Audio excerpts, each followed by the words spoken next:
ಸ್ನೇಹಿತರೆ, ನಾನಿವಾಗ ನಮ್ಮ classic royal Enfield classic use ಮಾಡೋರಿಗೆ ಒಂದು ಮಾಹಿತಿ ಕೊಡ್ತೀನಿ ನೋಡಿ. ಸೊ ಒನ್ ವೇ ಕ್ಲಚ್ಚು ಹೇಗೆ ಏನು ಅದು ಟಕ್ ಕಟ್ ಕಟ್ ಸೌಂಡ್ ಬರುತ್ತೆ, ಕಡ್ರ್ ಪಡ್ರ್ ಅಂತ ಸೌಂಡ್ ಬರುತ್ತೆ. ಆ ಸೌಂಡ್ ಬರೋದು ಏನಕ್ಕೆ, ಇದೇ ಒನ್ ವೇ ಕ್ಲಚ್ಚು. ನಮ್ಮ ಕೌಶಿಕ್ ಅವ್ರು ಎಕ್ಸ್ಪ್ಲೇನ್ ಮಾಡ್ತಾರೆ ನೋಡಿ ಇವಾಗ. ಸೊ ಇದು ಬಂದು ಒನ್ ವೇ ಕ್ಲಚ್ ಅಂತ. ನಮ್ಮ ಸೈಕಲ್ ಹಿಂಗಡೆ ವೀಲಲ್ಲಿ ಪೆಡಲ್ ಮಾಡೋವಾಗ ವೀಲ್ಗೆ ಕನೆಕ್ಟ್ ಮಾಡುತ್ತೆ. ಪೆಡಲ್ ಮಾಡೋದು ನಿಲ್ಲಿಸಿದ್ರೆ ವೀಲ್ ತಿರುಗುತ್ತೆ, ಬಟ್ ಪೆಡಲ್ ತಿರುಗಲ್ಲ, ಫ್ರೀ ವೀಲಿಂಗ್ ಎಫೆಕ್ಟ್ ಇರುತ್ತೆ. ಅದೇ ಥರ ಎಫೆಕ್ಟಲ್ಲಿ ಇದು ವರ್ಕ್ ಆಗೋದು. ಸೊ ನಿಮಗೆ ಇಂಜಿನ್ನ ತಿರುಗಿಸೋವಾಗ ಇದು ಕನೆಕ್ಟ್ ಆಗುತ್ತೆ. ಯಾವುದಕ್ಕೆ, ಫ್ಲೈ ವೀಲ್ ಅಂತ ಏನಂತೀವಿ, ಇದು ಕನೆಕ್ಟ್ ಆಗುತ್ತೆ. ಇಂಜಿನ್ನ ರೊಟೇಟ್ ಮಾಡುತ್ತೆ. ಒಂದು ಸಲ ಇಂಜಿನ್ ಸ್ಟಾರ್ಟ್ ಆದಮೇಲೆ ಇದು ಈ ಕ್ರ್ಯಾಂಕ್ ಶಾಫ್ಟ್ ಅನ್ನೋದು ಇಂಜಿನ್ಗಿನ್ನ ಫಾಸ್ಟ್ ಆಗಿ ಈ ಕ್ರ್ಯಾಂಕ್ ಶಾಫ್ಟ್ ಅನ್ನೋದು ಇದಕ್ಕಿನ್ನ ಸೆಲ್ಫ್ ಮೋಟ್ರದಕ್ಕಿನ್ನ ಸ್ಪೀಡಾಗಿ ತಿರುಗುತ್ತೆ. ಆವಾಗ ಇದು ಎಂಟೈರ್ ಅಸೆಂಬ್ಲಿ ನಿಮಗೆ ಫ್ರೀ ವೀಲಿಂಗ್ ಎಫೆಕ್ಟಲ್ಲಿ ಬಂದ್ಬಿಡುತ್ತೆ. ಸೊ ನಿಮಗೆ ಫ್ಲೈ ವೀಲ್ ಹಾಗೆ ಇರುತ್ತೆ, ಮ್ಯಾಗ್ನೆಟ್ ಮಾತ್ರ ಫಾಸ್ಟಾಗಿ ರೊಟೇಟ್ ಆಗಿ ಶುರು ಆಗುತ್ತೆ. ಆವಾಗ ಇದ್ರ ಮೇಲೆ ಫ್ರೀ ವೀಲಿಂಗ್ ಎಫೆಕ್ಟಲ್ಲಿ ಮ್ಯಾಗ್ನೆಟ್ ತಿರುಗ್ತಾ ಇರುತ್ತೆ.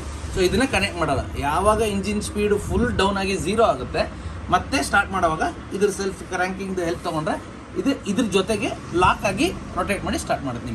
ನಿಮಗೆ ಈ ಸೆಲ್ಫ್ ಹೊಡೆಯುವಾಗ ಕ್ಲಾಸಿಕ್ಗಳಲ್ಲಿ ಧಾಡ್ ಧಾಡ್ ಅಂತೆಲ್ಲ ಸೌಂಡ್ ಬರೋದೆಲ್ಲ ಬಂದು ಈ ಬೇರಿಂಗ್ ಗೇಟ್ ಬಿದ್ರೇನೆ, ಇದು ಇಲ್ಲ ಇದ್ರ ಸರ್ಫೇಸಲ್ಲಿ ಡಿಂಪಲ್ಸ್ ಬಿದ್ದರೆ ನಿಮಗೆ ತುಂಬ ಒಡೆದೋಗೋ ಮಟ್ಟಕ್ಕೆ ಸೌಂಡ್ ಬರುತ್ತೆ. ಓಕೆ, ಅರ್ಥ ಆಯ್ತಲ್ಲ ಸ್ನೇಹಿತರೆ. ಯಾವುದೇ ಕ್ಲಾಸಿಕ್ ಓನರ್ಸ್ ಇರಲಿ, ಇದೊಂದು ಒನ್ ವೇ ಕ್ಲಚ್ ಹೋಗ್ಬಿಟ್ರೆ, ಓಕೆ, ನಿಮಗೆ ಸೌಂಡ್ ಬರೋಕ್ಕೆ ಸ್ಟಾರ್ಟ್ ಆಗಿಬಿಟ್ರೆ ಇಮಿಡಿಯೇಟ್ ಆಗಿ ನಿಮ್ಮ ಡಾಕ್ಟರ್ ಹತ್ರ ಹೋಗಬೇಕು, ಗಾಡಿ ತೋರಿಸ್ಕೊಂಡು ಚೇಂಜ್ ಮಾಡಿಸ್ಕೊಂಡ್ರೆ ಒಳ್ಳೇದು. ಸೊ ನಾನು ಹಿಮಾಲಯನ್ ಬಿಚ್ಚಿದ್ದೀನಿ ಇವಾಗ. ಸೊ ಈ ಕ್ಲಚ್ ಬಿಚ್ಚಿದ್ದೀನಿ ಅಂತ ಹೇಳ್ಬಿಟ್ಟು ಇದು ಒನ್ ವೇ ಕ್ಲಚ್ ತೋರಿಸಿ ನಿಮಗೆ ಎಕ್ಸಾಂಪಲ್ ಕೊಡ್ತಾ ಇದ್ದೀನಿ.